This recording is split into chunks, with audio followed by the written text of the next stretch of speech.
Roble ninka aasaasay dalada Soof 2006 kadib markaan isku dhacnay daladii Safe on kala labo kala jabnay waxaan idin sheegayaa arrimo jira awgeed oo ay wadaan dad shaqada aan u dhiibay laba nin oo kamid ah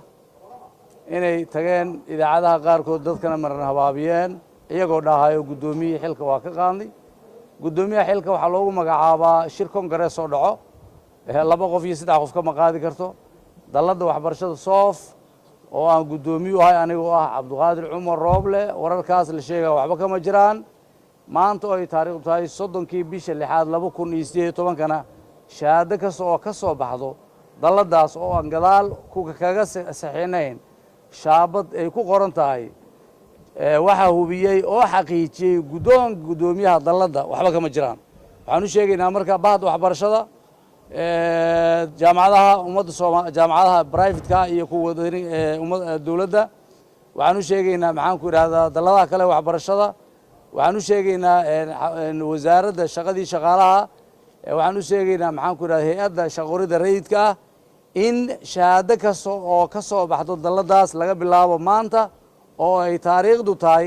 30kii bisha 6aad 2018 oo aysan gadaal kaga dhegsaneen shaabadda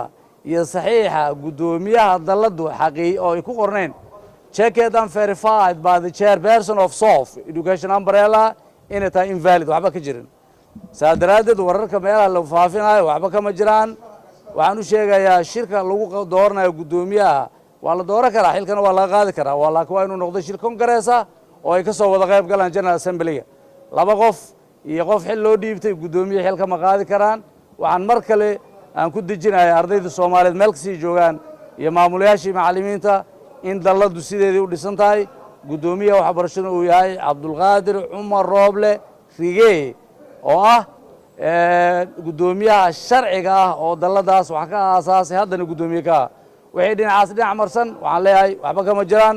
warada wasaaradda waxbarashada hore aan ku qornay u sheegayno wax kastoo dalada ka soo baxay waa in gudoomiyaha soo maraan aad iyo aad u mahadsantiin wassalaamu calaykum waraxmatullaahi wabarakaatuh